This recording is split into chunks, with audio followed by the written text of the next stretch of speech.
I've loved the presentation so far and the amount of information and the huge opportunities that we can identify in Kenya to cut food waste in ways that will increase on-farm incomes, no harm to the environment, and increase food availability. It's absolutely inspiring, and each one of the speakers has given another idea. I'm going to talk about a slightly different source of food waste. It's obviously related. It happens here in Kenya, but this is waste caused by Europeans like myself, consumers and the businesses that produce and bring food to us consumers in Europe. And this pack of green beans is really a symbol of what I'm talking about. Now, I know in Kenya, this is very often thought of as mzunga food. There's not a huge demand for it locally, and that is one of the problems with the food waste of the beans grown in Kenya. But I'm going to bring your attention to one particular feature of this punnet of green beans. And my God, we Europeans, we love this stuff. We import about nearly 200,000 tons of these green beans from Africa alone each year. And a lot of them are being produced here in Kenya. So the curious thing about these beans is represented in the word trimmed. Now, for anyone who has had a green bean in their hands before, it's obvious. You have to take the little stalky bit off the top, and some people like to take that little tail off the bottom, topping and tailing. But there's something curious about the way in which these particular beans have been topped and tailed. Instead of being at the point in the bean where it tapers off and gets thinner at the end, you can see from these pictures that they've been sliced through almost right in the middle of the bean where it's still fat. And that's very curious because that's not how you top and tail a bean normally. The reason for it is that this punnet is exactly 9 centimeters long. And unfortunately, the beans that went into this punnet didn't know in advance that they had to be 9 centimeters long. They grow all sorts of different lengths. Some are 10, sometimes 14. And as a result, a big chunk of the bean, 10 to 30% of the bean, is being sliced off just to get it into these punnets. So I just want you to think about that for a second, and then imagine I'm standing here with $20 million, and I throw it in the bin. You're going to think I'm a bit crazy. You're going to think that the whole system that I belong to is a little bit crazy. The culture I belong to is crazy, and I've got to change both my mentality and the culture I come from. On top of that, if you're an entrepreneur, you might find a way of getting those $20 million that I've just thrown in the bin out of the bin, right? It's a good opportunity. There's some value there. Well, that value is represented in the kind of food waste that I'm talking about. So as you can see from this image, this is what the trims of the beans look like. Any exporter and packer that is producing and exporting beans to Europe has to go through this process of topping and tailing. And it's a colossal waste of perfectly good food. Everything there is nutritious, it's delicious, and it's all being wasted. At the very best, this stuff goes to livestock feed, but very often it doesn't even get that far. It's just waste, and it's certainly a loss of enormous value. So what can we do about that? Well, we took the evidence that we had collected last year when we were invited by, in fact, UNEP to feed the General Assembly gala dinner with food waste sourced in Kenya, good quality rejects from European supermarkets, all of it good food, and we fed the gala dinner with that food waste. And in the course of that, we had uncovered all of this really egregious causes of food waste. And we took that evidence back to the supermarkets in Europe whose instructions were causing all of this waste. And we publicly campaigned on the issue. We fed 5,000 people in Brussels earlier this year, much of it with the kind of waste that Kenyan farmers are experiencing every day. And I'm pleased to say that we made these supermarket bosses feel very uncomfortable about the losses that they were causing Kenyan farmers to incur. And Tesco, which is the UK's biggest supermarket, said, right, we're going to change this overnight. And several months later, which is overnight by supermarket standards, they invited us back to survey the changes that they'd made. Now, they took the beans out of punnets And they told the farmers just to trim on one end of the bean, just take the top off and not the tail. And we thought, well, we've got halfway there. I was going around with my colleague, Ed. We've been exploring more causes of food waste and exploring more solutions over the last week, and we'll be continuing to do so over the coming weeks. And we came across a grower exporter. One of the growers said, oh yeah, we export beans to Tesco. And I said, really? Did you have a change of the specification recently? And she said, yeah, a few months ago. They told us to stop topping and tailing and just to top instead. And I said, oh, all right. That was us that persuaded you to do that. And I said, what impact did that have on your business? That single decision by one supermarket cut her waste by 30%. And I worked out that that has a value to her of around 7 million Kenyan shillings. Now, that's one business, and she's quite a small player in the business. In a hypothetical scenario, I did some calculations last night, I got very excited with the numbers.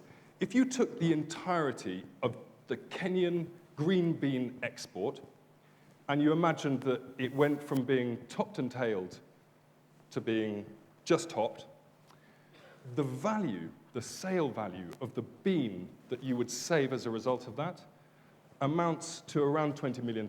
Those are the $20 million that are currently in the bin. And we can get them out of the bin by persuading supermarkets to make a change that they can make. That represents 0.04% of the entirety of the Kenyan GDP.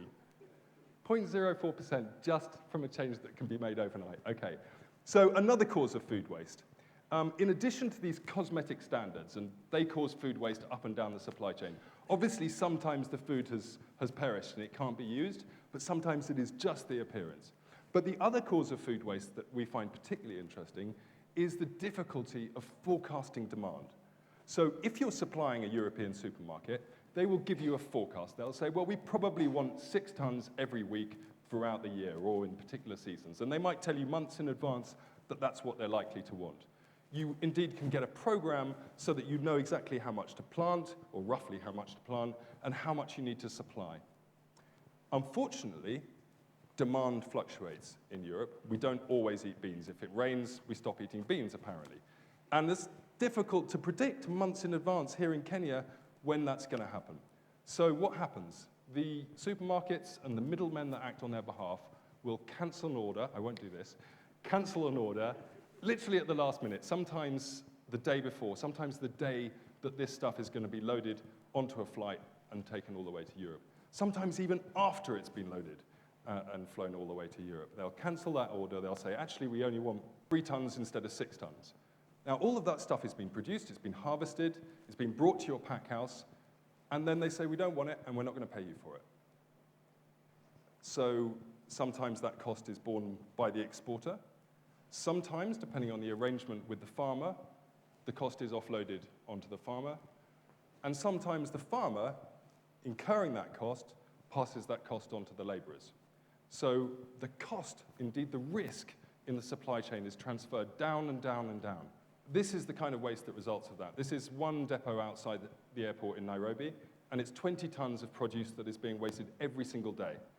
This is an entire crop of basil being destroyed because the order was cancelled. And these women who work for less than $2 a day told us that when the order is cancelled and they destroy a crop, they get paid half wages. And this means that they can't send their children to school. Some of them risk losing their homes, and they can't put enough food on their plates. And the next slide shows a small farmer that we visited in July this year. She's got an acre, and she's producing a mixture of food for local markets and food for export. And this entire crop of mange tout, we call them. Ironically, we call them mange tout. That means eat everything. None of these mange tout were actually eaten. They were all left there to rot because the order was cancelled. Now, common sense and morality says to me that the people who cause this food waste, the people who change the demand at the last minute, should actually bear the cost of that risk in the market, and not this lady here. Unfortunately, not only morality and common sense says that, but since last year, the law in Britain says that. After years of lobbying, we got through the Parliament something called the Groceries Code Adjudicator Act. And that says that when a retailer changes a forecast at the last minute, and that means that the farmer or supplier loses money, the retailer must compensate the supplier for that loss. It is the most exciting piece of legislation that has been passed in my many years of campaigning on this issue. It introduces justice and efficiency. It protects the rights and the interests of suppliers, and indeed protects the rights and the interests of consumers who are essentially being ripped off by a very inefficient system because the bottleneck, the retailer, has the power, the disproportionate power in that relationship to offload costs. If a supplier doesn't like what the retailer does, they'll just say, fine, we'll take our business somewhere else. And that is how they use and manipulate the relationships in the supply chain. Now, in our survey of scores of farmers and exporters all around Kenya, we always ask the question, have you heard of the Groceries Code Adjudicator Act? You can imagine what the response is. Not a single grower or exporter that I have talked to has heard of the Groceries Code Adjudicator Act or knows what their rights are under it.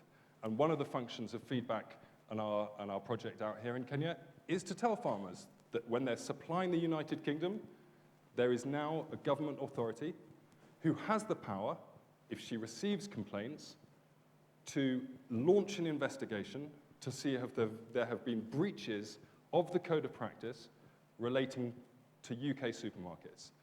If she finds violations, she has the power to fine supermarkets up to 1% of their turnover, which in the case of our biggest supermarket, Tesco, amounts to £500 million.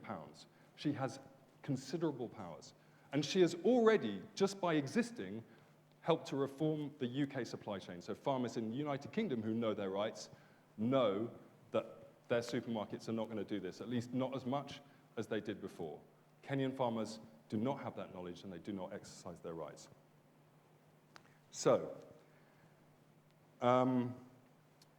that's the export supply chain. What about local food production for local people? We've heard a lot about the kinds of losses that happen. Now, if you're a mango grower in Kenya, you've also got the problem that skin will get blemished, maybe there's a bruise on your mango, and you can't bring it to market. Indeed, a lot of mango growers simply don't bother harvesting because they can't get a price and the quality of the product is not sufficiently high. What if some of those mangoes could be treated as food rather than as waste? And the kinds of innovations that we're seeing popping up around Kenya are this solar dryer. So the mangoes that are brought in by the farmers that cannot be sold as fresh fruit, they get sliced up, next slide please, and they get laid out in this very simple piece of technology. It's just basically a greenhouse with a bit of ventilation, and the natural heat of the sun will dry them out into value-added mango flakes that can then be sold at any time. They're not perishable then, and at an added value.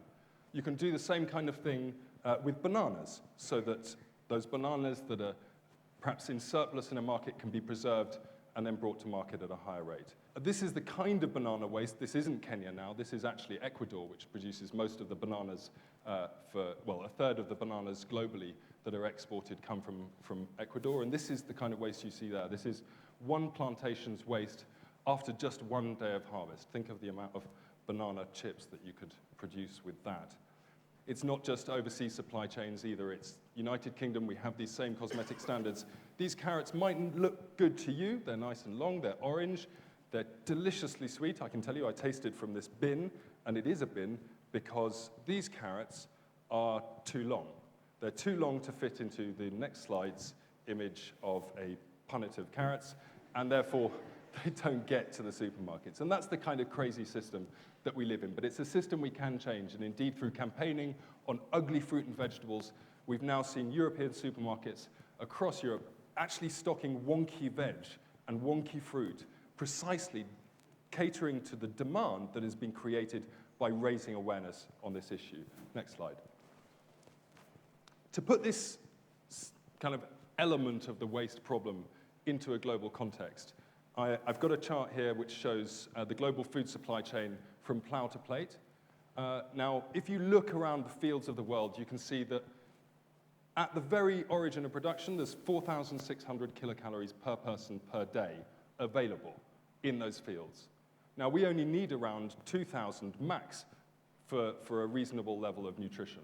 So you can see we produce an awful lot of food, and the problem is, through these various links in the supply chain, a lot of it is wasted, both at the post-harvest loss stage, which we've heard a lot about today, then through the inefficient, intensive production of livestock, where we give edible grains to livestock, and they only give us back around a third of that nutrition as meat and as eggs and dairy. And then there's the thing that most of us think of when we talk about food waste, the stuff we waste in our homes and the stuff that's wasted in supermarkets and restaurants. Next slide, please. When I wrote my book on this subject, I decided to do a global survey, country by country, and these dots represent essentially what amounts to a food surplus in every country. Rich countries in North America and Western Europe have between 1.5 times and twice the amount of food that they actually need for feeding their populations. If you look at a country like Kenya, it's got, as you can see, just around 120% of the food requirements. Now, that black line represents what most agronomists say is necessary to guarantee food security, because there will always be some waste, there will be inequality in access to food, some people can get more, some people don't have enough, and there will be occasional interruptions of supply. So going for that black line is about right, but that gap between the black line and the dots of each individual country represents unnecessary surplus and likely levels of wastage. So you can see this need to feed the 9 billion by 2050, and the idea that we have to massively increase production globally in order to cater for them has got a bit of a hole in the argument. We already produce enough food for that many people, we just waste an awful lot of it, and a lot of people eat too much. It's a related issue. So this is the kind of thing that you see if you have my hobby, which is unofficial bin inspections. This is the content of a supermarket bin that you see more or less everywhere. This is the kind of system that we need to change, principally in those rich countries that already waste so much, but we're seeing the same models of consumption now being replicated everywhere else in the world. We need to stem that and change the culture, essentially, by getting people to realize that food is delicious, nutritious, and it's too good to waste.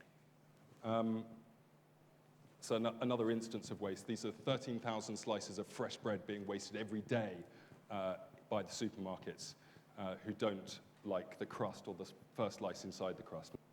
How does our organization try and tackle this? We organize big celebratory feasts where we feed people with the kind of quality produce that is being wasted. We have flagship events called Feeding the 5,000 that we launch national food waste campaigns with. We feed 5,000 people at a time on food that otherwise would be wasted. And this is a way of bringing together a whole bunch of organizations that campaign against food waste and really celebrating those delicious and nutritious solutions to food waste. And you, today, are going to experience that because you're going to have lunch now. And a lot of the lunch has been made out of exactly the kind of quality produce that I've been talking about. Really good food, grown here in Kenya, but rejected because it doesn't look perfect enough for European supermarkets. I do hope you enjoy your lunch. If you are fed up with food waste, eat a good meal now, and tomorrow I invite you all to join the celebratory message that we have, which is that there's a lot of food there, a lot of value, and I'm going to invite you to Africa's first disco soup. And disco soup is a bit like the Feeding the 5,000 events. The public come and help us prepare food that would otherwise be wasted, and then eat it, as a way of raising awareness, bringing communities together around the idea that food is too valuable to waste. And there's music, so you can dance while you chop. It's going to be at the bus. If anyone wants to find out the details for that, my Twitter handle is @feeding5k, and you will see now, if you go to that Twitter handle, a link to the details for the disco soup. I hope to see you there, and please enjoy your lunch. Eat your way out of this problem. Thank you very much.